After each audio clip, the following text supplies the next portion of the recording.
Hi everyone, I hope everyone's doing well. Good morning.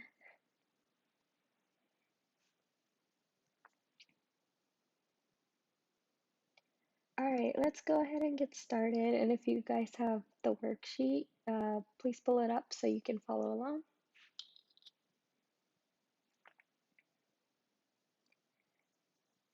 Alright, so this week we're going to be looking at circulation. So last week we looked at respiration, so we're going to a different organ system this week. And similar to last week, there's some anatomical terms that would be important to know. So we have like the aorta, venules, veins, ventricles, arteries, and here I have a picture and we can see that it's labeled the superior vena cava and it's blue to represent that deoxygenated blood is coming in. So this might be helpful. So deoxygenated blood is coming into the heart, and then here oxygenated blood is leaving the heart.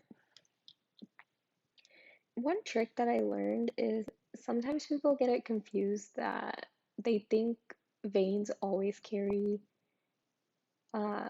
always carry deoxygenated blood and arteries always carry oxygenated blood, but sometimes that can be wrong. So like, and especially it's wrong with like the pulmonary arteries and veins. So how I like to remember it is that veins go into the heart and arteries come out of the heart. So that's always going to be true whether or not it's like oxygenated or deoxygenated. So let me write that in. So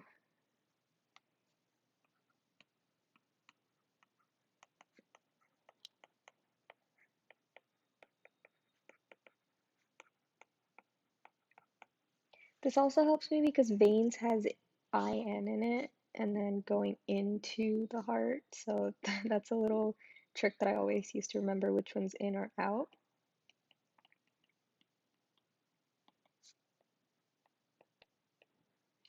And then arteries starts with an A and then going away from the heart also starts with an A.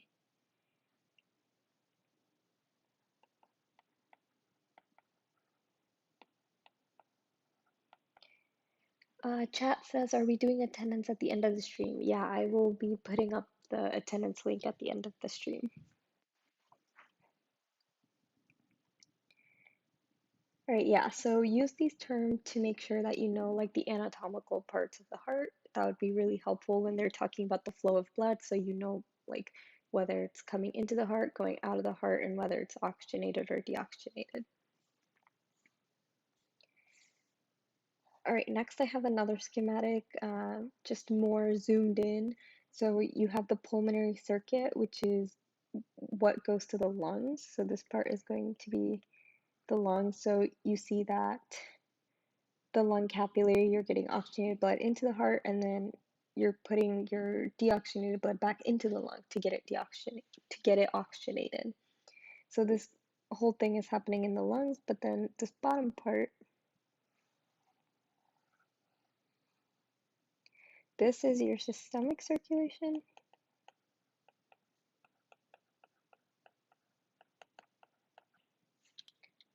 So that's going to be blood going to the rest of your body. That's not the lungs. So,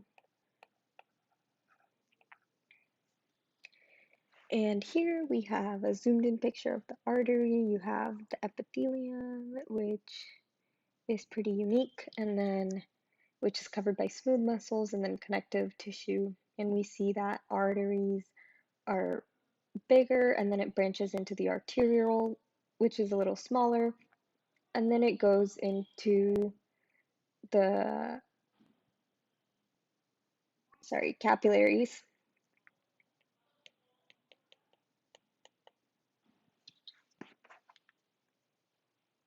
So does anyone have any questions so far about the anatomy?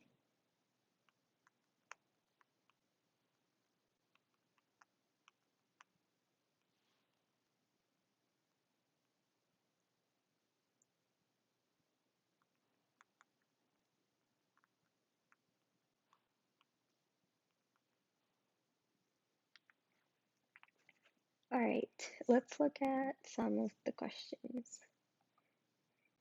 So we're going to be looking at the degrees. Let's see, we have a question. Will we dive into the different names of the valves at all for this term? I'm not sure if you will be in your classes, but we will briefly touch on it. In this question, we're going to be talking about where each of the valves are and what their main function is. All right, so on this side, I have put up a picture of the heart, including like labeling the atrium and the ventricles. And it's saying to include the different musculature. So what that means, it's asking like what type of muscles are present on the right versus the left side. And an important thing to note here is the left ventricle is going to be more musculated.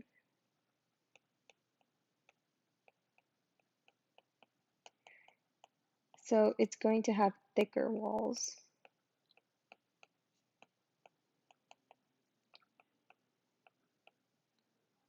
Thicker walls compared to the right ventricle. And this is important because the left part is what's going to pump the blood out, actually through the aorta into the body.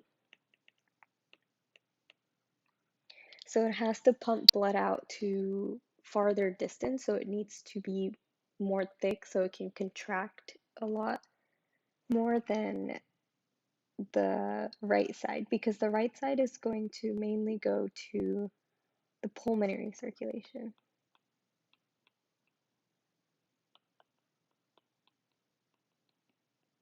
And this isn't as like far away as like the rest of the body, right? Because pulmonary, like the lungs are just really close by to the heart relative to like say your legs might be, and the systemic circulation has to get blood all the way down there. But another thing is the left atrium and the right atrium are going to be similar in their thickness.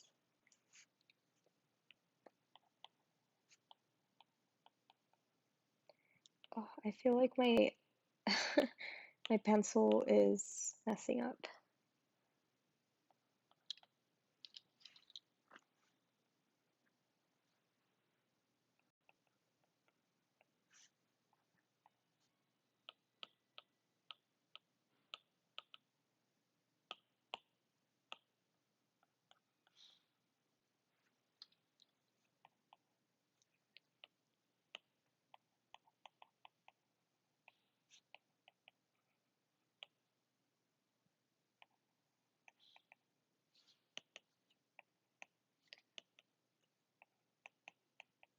Oh, sorry guys, my pencil keeps like drawing random lines.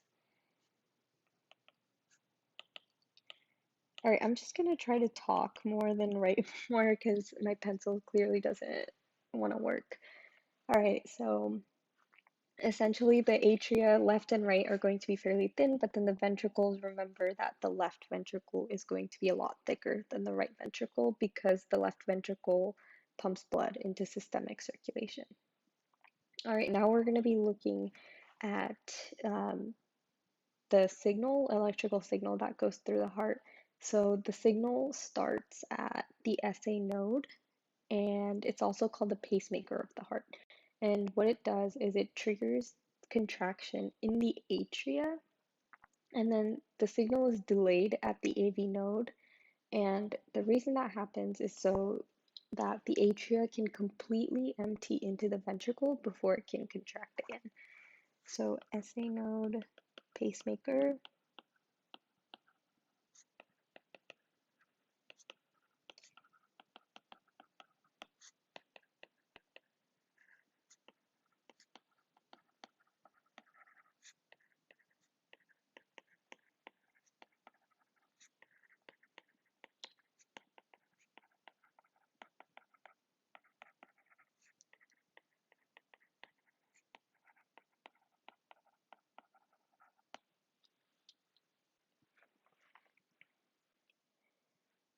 And The AV node is going to lie between the atria and the ventricles, whereas the SA node is like triggers the signal at the atria, and then the AV node is going to be between the atria and the ventricle.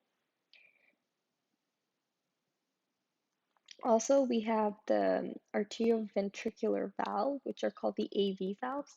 And what that does is it lies between the atria and the ventricle, and it prevents blood from flowing back. So once we get blood into the ventricles, we don't want it to go back out into the atria. So to prevent this out like backflow, we have the atrioventricular valves. And then we have the semilunar valves between the left ventricle and the aorta, and between the right ventricle and the pulmonary artery. And these serve the same purpose. Like once we try to push blood out of the heart, we don't want it to flow back into the heart. So yeah, these here, let's see.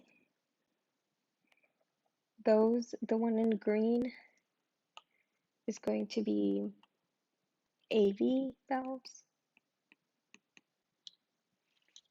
And then the other ones that I talked about are going to be, it's going to be hard to see because the picture covers it up, but it's basically going to be somewhere here, like between the aorta and the ventricles, and those are going to be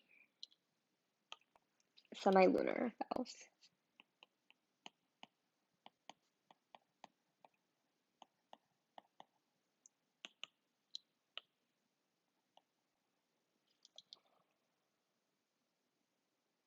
And remember that these valves are there to prevent blood from flowing backwards. All right, any questions so far? Oh, AV stands for arterioventricular.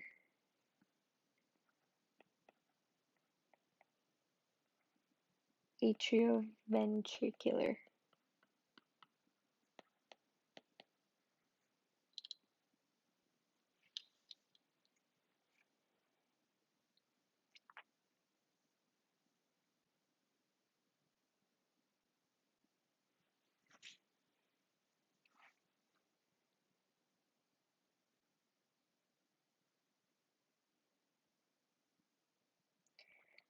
Comment says, so in between atria and ventricles, yes. So the AV valves are going to be between the atria and the ventricles, and then the semilunar is going to be between the pulmonary artery and the ventricles as they're pumping it out.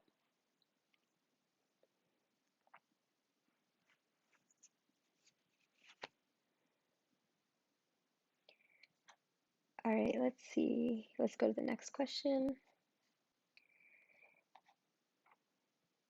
So it says, while in utero, the walls between the two atria of the human heart is not complete, an opening, the foramen ovule, allows blood from the two atria to mix. Normally at birth, this hole seals over and the two atria are separated from each other. What would be the consequence to the infant if this hole does not seal over the blood? So what do you guys think would happen if the hole between the two atria did not seal?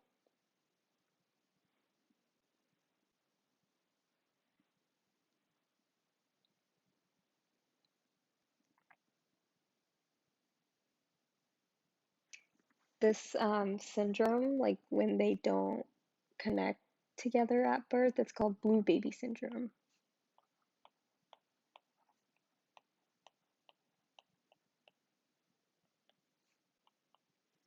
Does anyone know what happens in blue baby syndrome?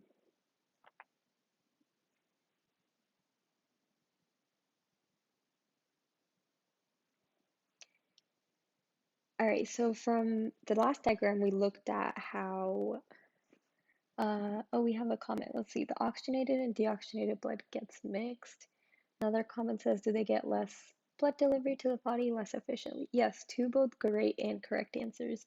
So when the left atrium and the right atrium don't seal, the oxygenated blood from the lung that comes into the left atrium is going to mix with the deoxygenated blood um, from the body, which is going to be in the right atrium. Yes, and the comment says less oxygen is distributed across the body to the blood mixing. Yeah, so since oxygenated and deoxygenated blood mix, the body is going to get much less oxygen than it normally would. And this is why they call it blue baby syndrome, because when they're not getting enough oxygen, sometimes babies that are like lighter skin tend to exhibit like bluish color.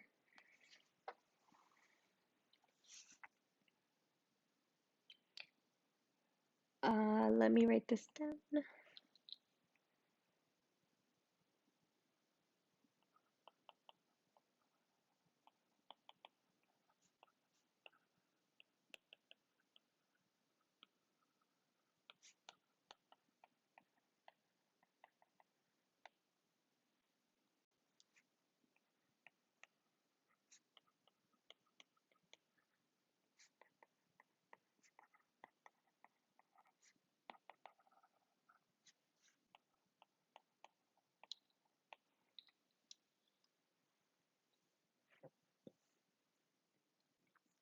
All right, so the next defect is one of the most common congenital defects, and it's called transposition of great arteries. And in an infant who have this defect, the pulmonary artery exits from the heart where the aorta should, and the aorta exits where the pulmonary artery should.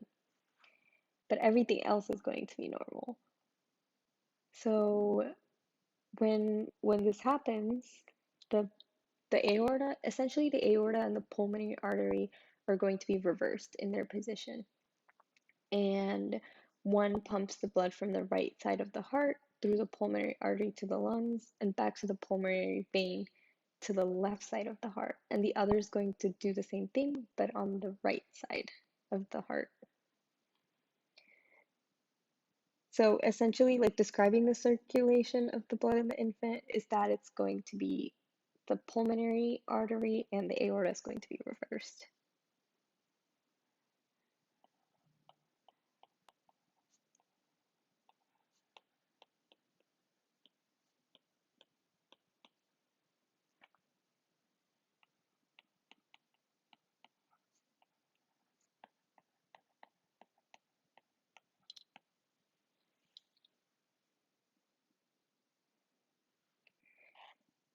And this is a pretty serious condition just because the aorta is really important for pumping oxygenated blood to the body, and then the pulmonary artery is going to um, take deoxygenated blood to the lungs. So if that's reversed, it can have really detrimental effects on the infant. So if something isn't done right away, the infant will die, and how they try to fix this is you need an operation to reverse the arteries, and it takes a long time and it's like a pretty lengthy surgery. And but in the short time, the physician can open the foramen ovule to allow at least some oxygen to be pumped to the body, because if you don't open that, it's like essentially completely reversed and it's sealed, right? So the baby's pretty much not receiving any oxygen at all, but in the meantime, like while they're getting ready to like switch the aorta and the pulmonary artery, the surgeon can make a hole in the foramen ovule to allow some oxygen.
Let's see, comment says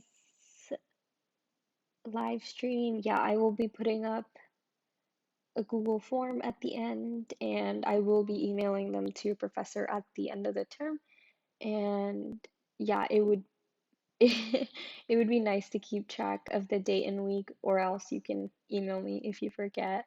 Um, yeah, so no worries if you don't. But it would be nice if you did.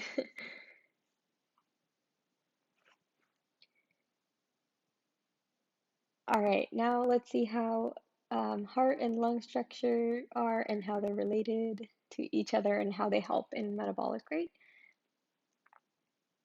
So the simplest closed circulatory system concerning the heart would be, it would include the heart, the muscular organ that pumps the blood to the artery, and the branches into the atrial and the capillaries. Basically, for this question, we can refer back to here. So this would be the closed circuit of the heart. So we see that blood pumps deoxygenated blood into the lungs where it gets oxygenated, and then it's brought back to the heart into the left atrium, and the left ventricle then squeezes and pumps the blood to the rest of the body through the aorta. And then at the bottom here in the capillaries again, you see that oxygen is being delivered to the tissue and it picks up carbon dioxide, and then it again flows back into the right atrium, and then it can be pumped into the lungs. So this whole flow, this closed circuit, just happens over and over again. So for that question, you can refer to the picture from earlier.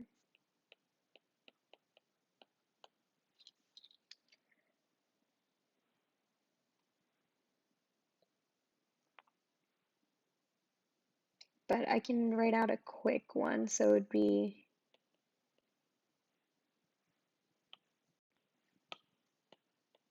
aorta to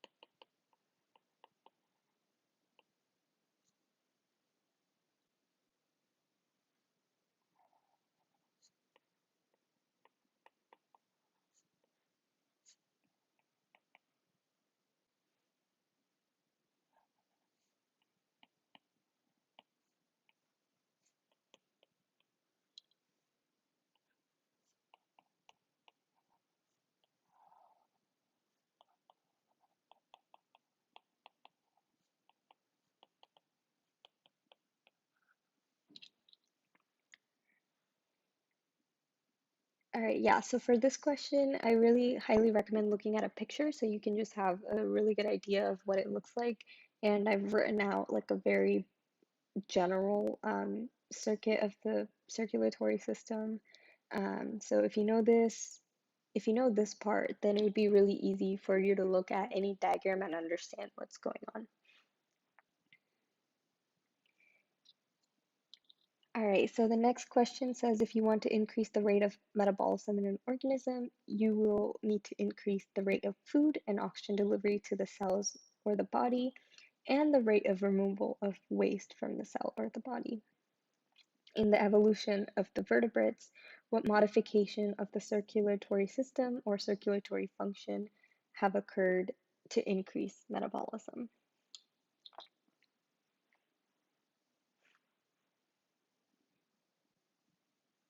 So for this question, we can look at different types of animals. So we can look at fish, we can look at amphibians, and then we can look at birds and mammals, and we'll see that there is a lot of difference between each groups. So for example, fish have two-chambered hearts, and we have two atria and two ventricles, and then amphibians and reptiles have three-chambered hearts. So we all have slightly different structure of the heart, and it's all to for like various needs that we might need. So for example, like in fish, the blood flow from the gills to the rest of the body is relatively slow, even when it's like aided by muscular contraction, just because they only have one atrium and one ventricle. But with humans, as we've seen before, we have two atria and two ventricles.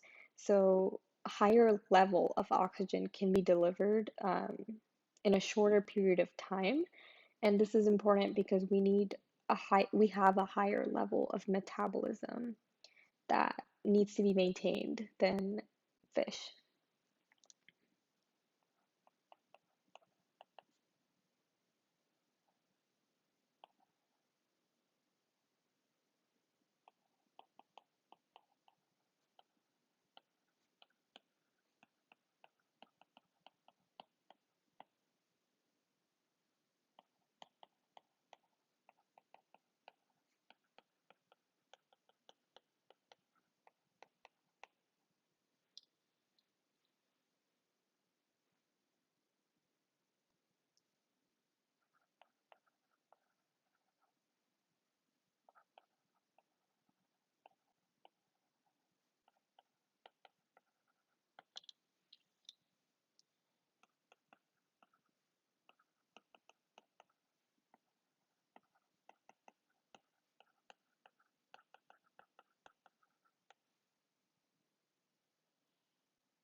All right, any questions so far? And yeah, it looks like that's a scam and click on it at your own risk.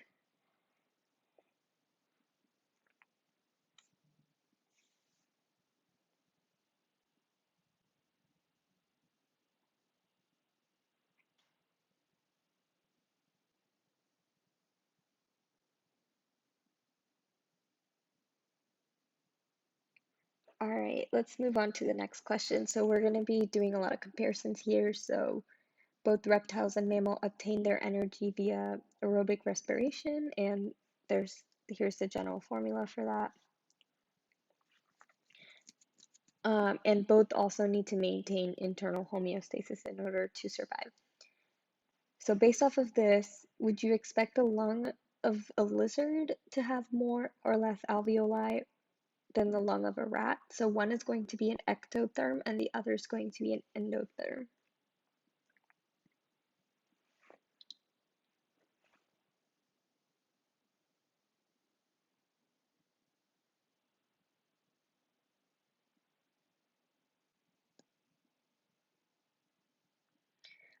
Comment says endotherm would have more. Yeah, that's right. So the rat is going to have more than the lizard would. And that's because um, the ectotherm lizard is going to require less energy per unit than a rat would. So similar to human, the rat's normal body temperature is generally like a lot higher in temperature than the environment's temperature. So we need to maintain that body temperature, and that's possible through a higher level of cellular respiration.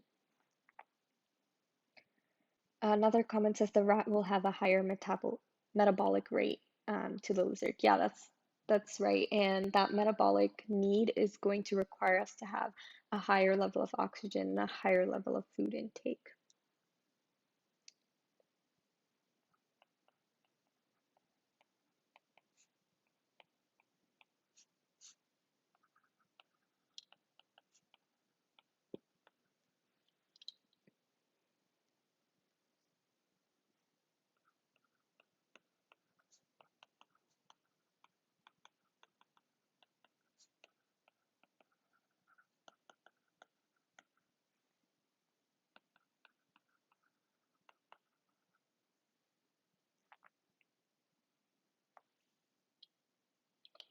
A comment says, what do the alveoli do? So alveoli are the tiny little sacs that you find inside of your lungs where gas exchange actually happens. So that's where, like the air that you breathed in, um, where you get the oxygen into the capillaries and then you remove the carbon dioxide into your capillaries. One of the comments says allows gas exchange between oxygen and carbon dioxide within the body. Yes, that is a great answer. And the alveoli are found in the lungs. So it's like the smallest unit in the lung that directly is in contact with the capillaries in your body. Comment says, so more gas exchange goes along with a higher metabolism. Yeah, because the more oxygen you have, the greater you'll be able to do cellular respiration. If you remember from last lecture or from past terms, you're going to use the oxygen as your last electron carrier in the electron transport chain. So if you don't have that much oxygen left, you're not going to be able to produce a lot of ATP. So generally, the more oxygen you have, the more you're able to do cellular respiration, which then allows you to maintain your body temperature and allows you to get the energy that you need.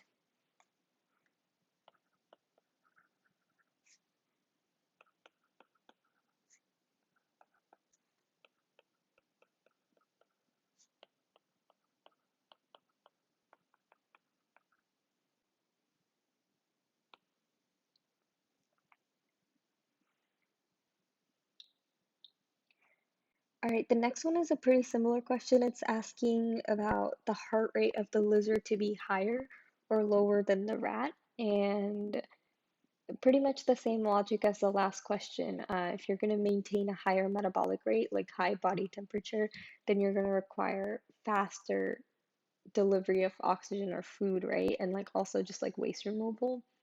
So based on that same logic, the heart rate of the rat is going to be higher than that of the lizard.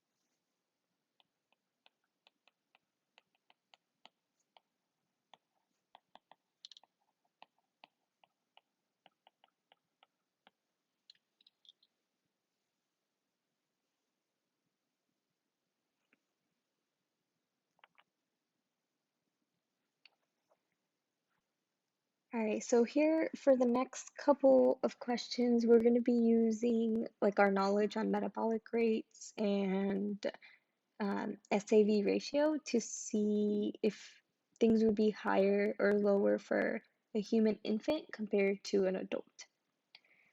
So for body temperature, we know that body temperature, it can gain a lot of temperature or lose a lot of temperature based on surface area, right? And because the infant has a much higher surface area to volume ratio than a full grown adult would be, the infant tends to lose heat much more rapidly than an adult.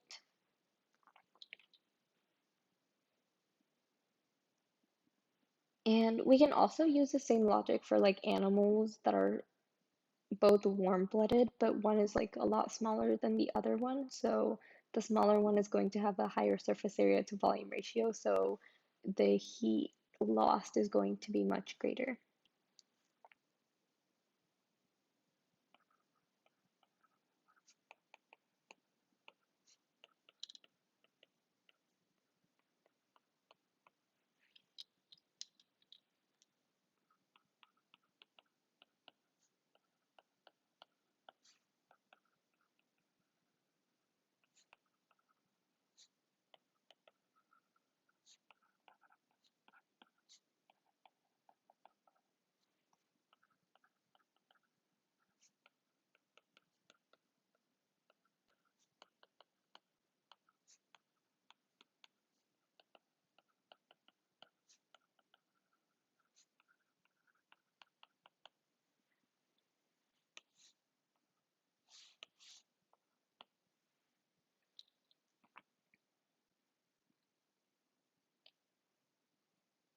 All right, and then same logic. So for heart rate, since the infant is going to lose the temperature a lot faster than an adult would, the infant has more need to maintain that temperature. The infant needs to put in more work to maintain the temperature than an adult would because the infant's temperature is changing a lot faster.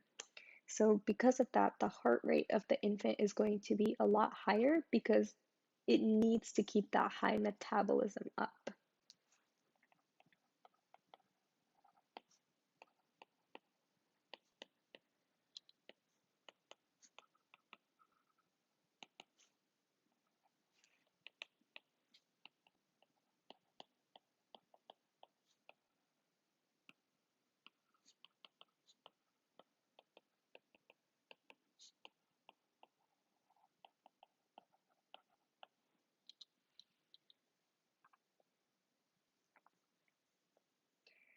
And similarly, the oxygen consumption rate per unit mass of the body will also be higher in an infant than an adult because they have a higher requirement for metabolic rate, so they need more oxygen.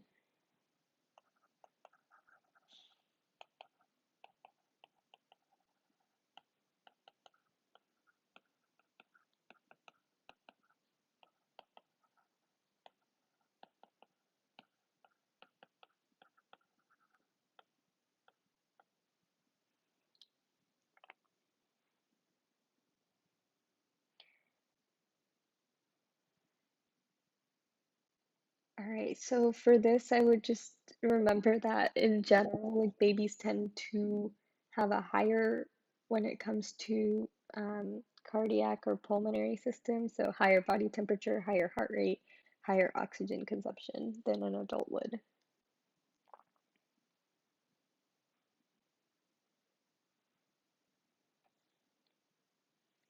All right, now we're going to be looking at some true or false questions, and let's read what it says for question 5 to 7. So it says, at rest, an average human's mean arterial blood pressure is 120/80.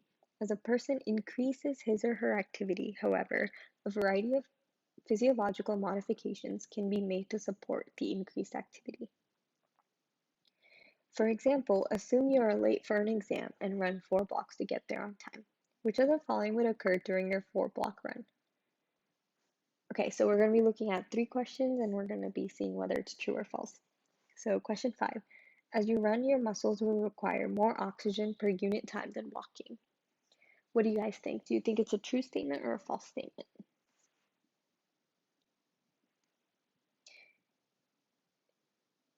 All right, we have true. Yes, good job. And when your muscles are more active, we're going to need a lot more energy, which we get in the form of ATP. So we're going to need more oxygen per unit of time to produce more ATP per unit of time. Comment says more cellular respiration to support activity. Yes, perfect answer. And that's going to help us get the ATP that we need for the energy. All right, next, the percentage of carbon dioxide in your blood will increase and your blood pH will also increase. Is this true or is this false?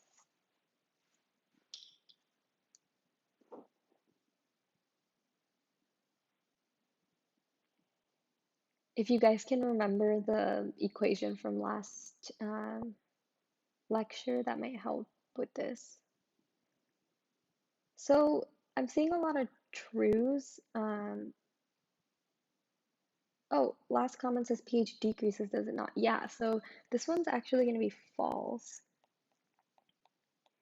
because it is true that the carbon dioxide is going to increase, but remember that increase in carbon dioxide means a decrease in pH. Your hydronium ions are going to go up, but if they go up, that means your pH goes down. And this was the equation from the respiration unit.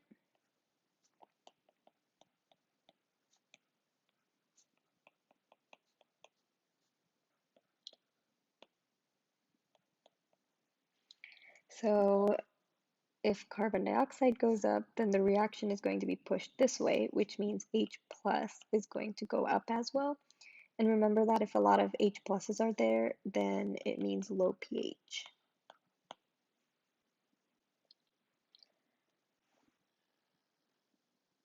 Comment says, I think more acidic decreases buffer system.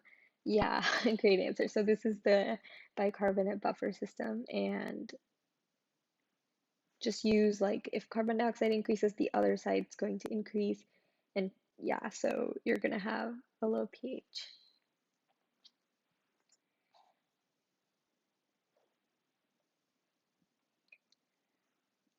All right, so the next statement says your MABP, which stands for mean arterial blood pressure, will increase because both the heart rate and stroke volume will increase.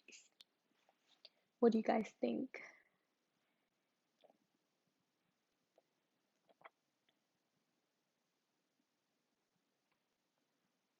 Do you think your arterial blood pressure will be greater?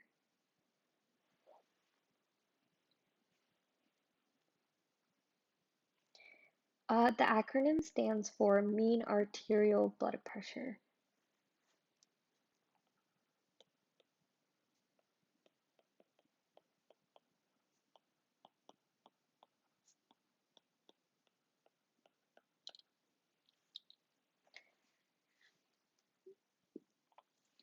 I'm seeing some false, some true.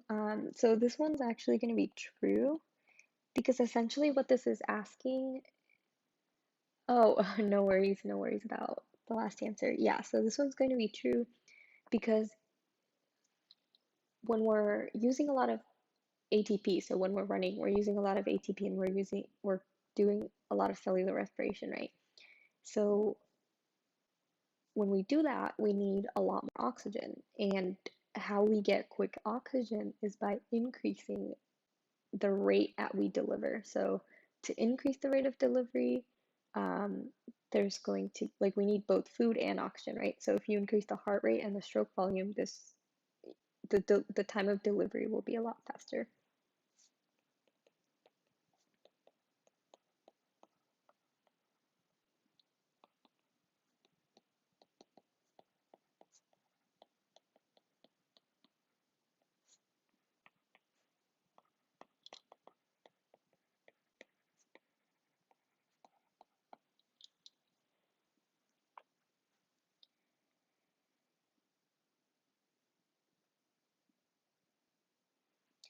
All right, now let's look at some graphs.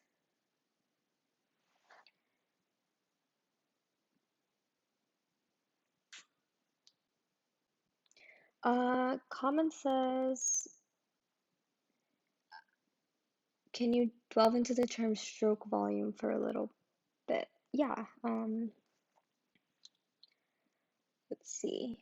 I'm trying to remember the equation that people use. All right, so essentially stroke volume is going to, what it means is it's the volume of blood, usually in milliliters, that's ejected from each ventricle during contraction.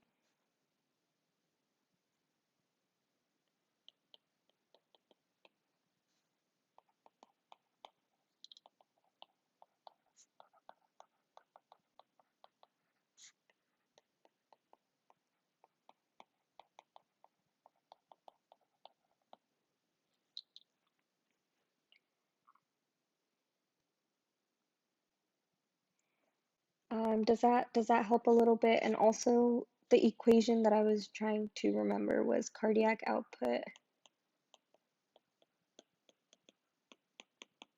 equals stroke volume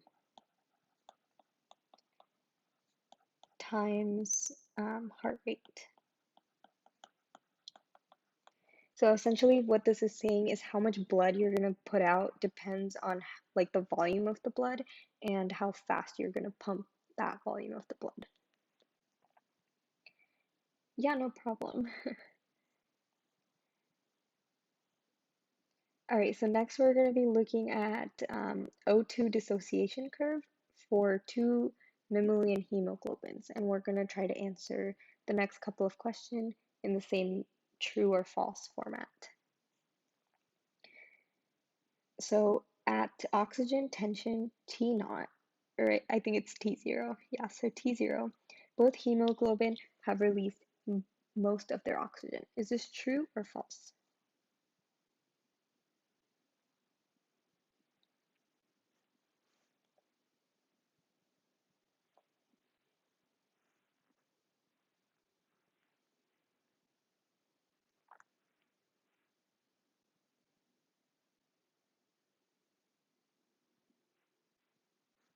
All right, so this one, all right, let's see. Okay, so one of the comments says the axes are unitless. I need more data to think. Um, so it does look like it's unitless, but essentially what this is saying is HbO2%. So the unit is percentage. Yeah, one of the comments says it's the percent O2 in hemoglobin. Yeah, so hemoglobin with O2. I'm seeing a lot of trues. Yeah, so this one would be true. And the reason it's true is basically what this graph is telling you is telling you on the x-axis the partial pressure of O2, and then on the y-axis it's telling you how much oxygen molecules the hemoglobin actually has on it. So the lower the numbers, the more hemoglobin released its O2 to the body, to the cells. So the higher it is, that means all the oxygens are bound to the hemoglobin, but when it's lower, it means it actually released the oxygen to the cells that actually need that oxygen. So at oxygen T0, both hemoglobins have released most of their oxygen. And we can see that here because it's very low. So O2 in cell.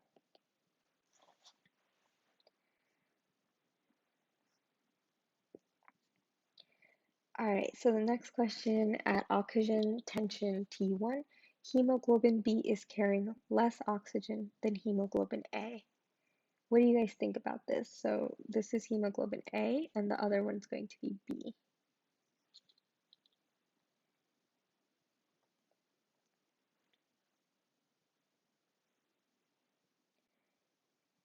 Yeah, great job. I'm seeing a lot of false.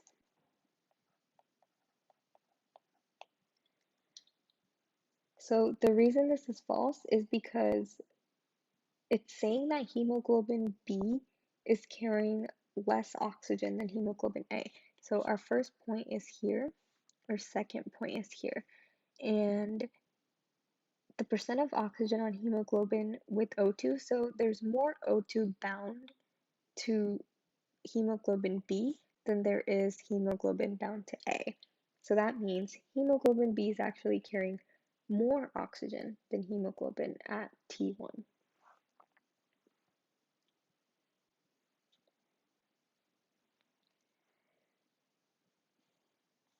All right, next question.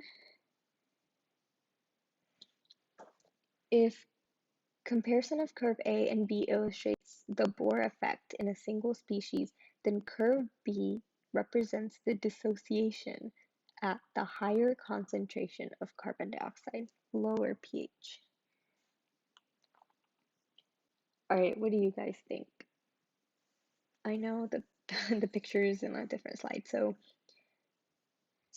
they're basically saying that curve B represents dissociation at a higher concentration of O2. Sorry, higher concentration of carbon dioxide. Is that true or false?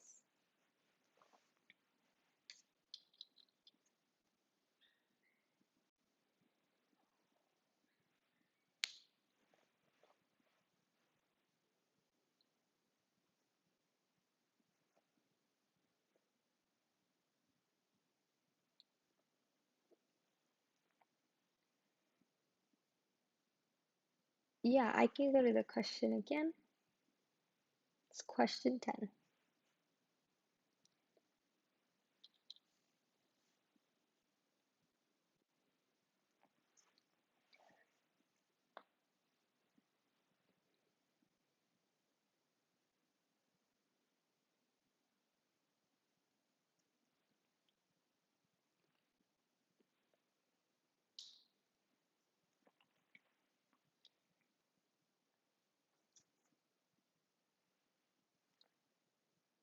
All right, yeah, I'm seeing a couple of falses and a few trues. And another comment says, doesn't the Bohr effect occur under low pH? So would it represent A? Yeah, so the Bohr effect is actually represented by the curve A, so it would actually make this statement false. So let's look at why. So just by looking at both the graphs, what we can see is that curve A releases its O2 more than B. And when, okay, sorry, I lost my train of thought. So A releases its oxygen more than curve B does. And that's really important when our cells have a lot of concentration of carbon dioxide because we need oxygen, not carbon dioxide, right? So it's actually better if our hemoglobin releases oxygen more easily when we don't have enough oxygen left. So when we have a high concentration of carbon dioxide and a low pH, our hemoglobin is actually going to do this thing called a Bohr shift. So what the question is asking you is basically asking you to assume that B and A are the hemoglobin from a same animal. So assume that B is how your hemoglobin normally functions. So at T1, it only releases about 50% of its oxygen content. But for T1 with the Bohr shift, you see that it released most of its oxygen. Like it released all of this oxygen. Whereas for curve B, it only released this much oxygen. So that's why when our body has a higher concentration of carbon dioxide or a low pH, our body is actually going to do this thing called a Bohr shift, where our curves look more like A and oxygen is going to be released a lot quicker. Comment says, I wish there were values on the axis. Yeah, I did. I feel like they could have done a better job of labeling the axis, but from my experience for the Bohr shift and hemoglobin dissociation, they usually like write it out. So they usually say percent saturation. So percent saturation is your unit. So this is going to be your unit for the y-axis, and then partial pressure is going to be your unit for the x-axis.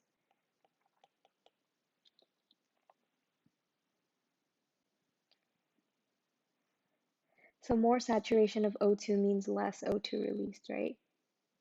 Yeah.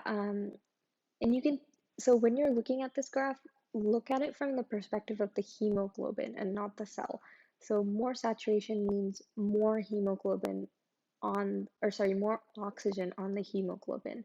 So that means it hasn't released its oxygen to the body yet. So this is what really helps me because sometimes I get it confused. So look at it from the perspective of the hemoglobin.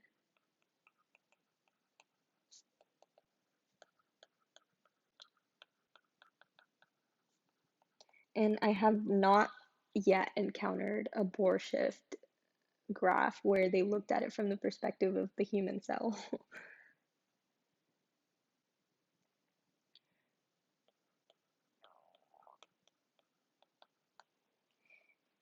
Yeah, I feel like it's kind of counterintuitive too, but I think it's just one of those conventions when they talk about blood oxygen level. So the faster you can like get used to it and the more you like practice with it and try looking at like what perspective they're looking at, the easier it'll be to answer questions, exam questions, or just like conceptual understanding. Let's see. Winter Fox said less saturation means more release. Yeah, because if the hemoglobin is less saturated with oxygen, then where did the oxygen go? It went to our body, right? So more of them got released. Another comment says, does the Bohr shift help maintain homeostasis, or is it showing us hemoglobin and oxygen relationship? I think um, I think the Bohr shift is more showing us hemoglobin and oxygen relationship. It's essentially showing us what our body does when it doesn't have enough oxygen. So in a way, it's homeostasis, um, but I like to think of it more as a relationship between hemoglobin and oxygen. Um,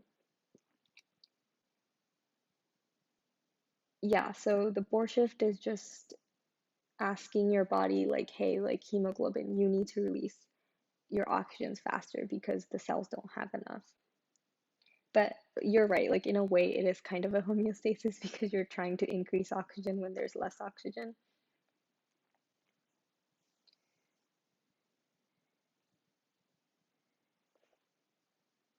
All right, so for the last question, it says, in addition to carbon dioxide, contracting muscles produce a large amount of energy. It has been demonstrated that an increase in temperature, independent of carbon dioxide level, encourages blood to give up its oxygen to exercising tissues. So again, this is mentioning the Bohr shift. So increase in temperature encourages blood to give up more of its oxygen. Given given this information, would you expect A or B below to be true? So A says curve A would be lower temperature curve and B would be higher temperature curve. And then this one says curve B would be the lower temperature curve and A would be the higher temperature curve. So I'm just gonna say like B is the right answer. And we can go back here. So it said that independent of carbon dioxide level, higher temperature is going to release its oxygen more, which is again A. A represents releasing more oxygen. So A happens when it's higher temperature. So the two main takeaway is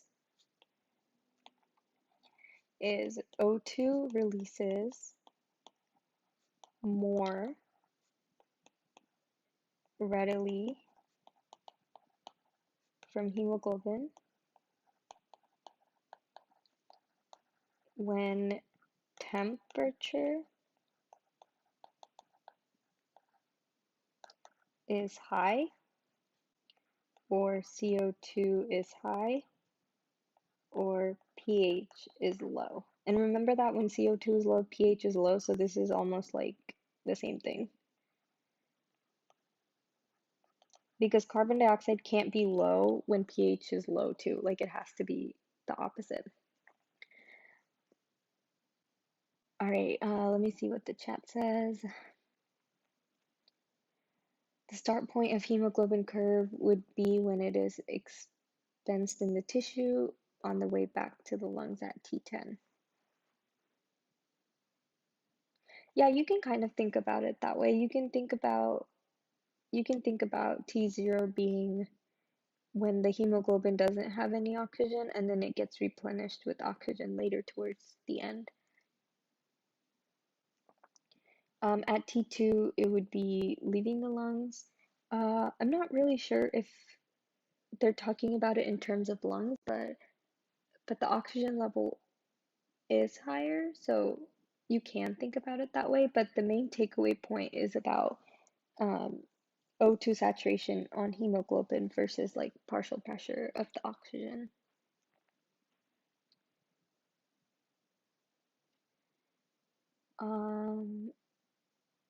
Oh, okay, you read it opposite. Okay. I don't think the graph isn't corresponding to the timeline of when blood is flowing. Yeah, I don't think that's what the graph is trying to tell us either. Um, so I'm not sure if it's exactly relating to lungs, but you are right that at T2 there's more oxygen present on hemoglobin than there is at T0.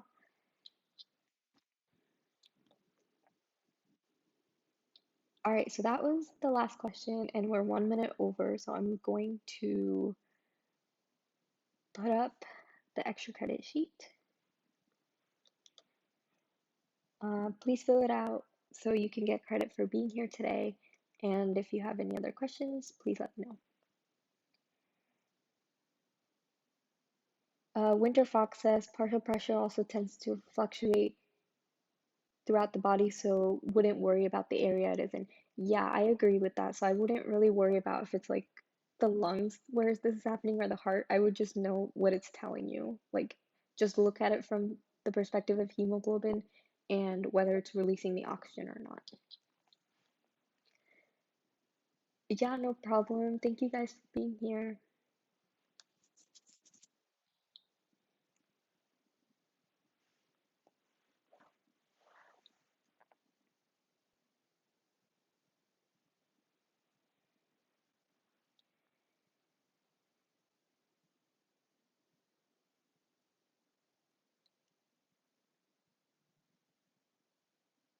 All right, thank you. And I'm going to end the stream now. Again, make sure to fill out the form and have a good rest of your day.